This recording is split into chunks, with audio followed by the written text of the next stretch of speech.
Aquest no és l'únic tema polític preocupant que viu la capital d'Osona.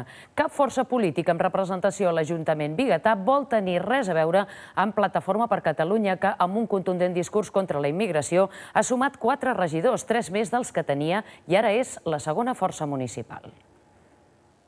Els 2.842 vots aconseguits per Plataforma per Catalunya situen la formació com la segona força al consistori, amb 4 regidors. En cap cas, la resta de partits amb representació s'ha plantejat sumar els seus regidors als de la plataforma per formar govern. Al contrari, des de la mateixa nit de diumenge es perfila una àmplia majoria de govern sense la participació de la Plataforma per Catalunya. A la nit electoral ja els vaig dir que faria un pacte per la immigració als partits demòcrates, no? O sigui, excloent l'Anglada de qualsevol pacte per aquest tipus, però que sigui els altres tinguin que treballar junts i buscar un sistema de treball per treballar junts el tema de la immigració.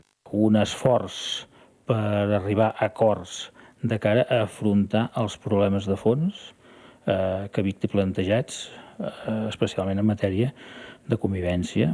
Els bons resultats de Plataforma per Catalunya coincideixen en molts casos en barris on viuen més immigrants, és a dir, on hi ha més gent censada que hi conviu a prop i on Anglada centra gran part de la seva actuació política.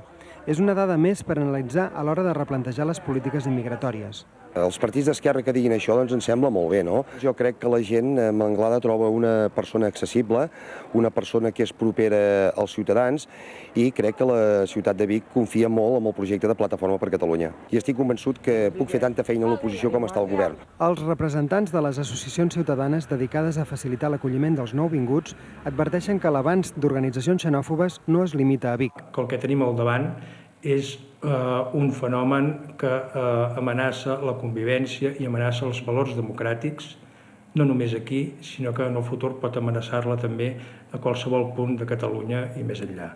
El candidat més votat i amb tota seguretat futur alcalde de la capital d'Osona, Josep Maria Vila d'Abadal, planteja per afrontar la situació la creació d'un Consell de la Immigració, en què partits polítics i entitats ciutadanes pactin les polítiques en matèria d'immigració.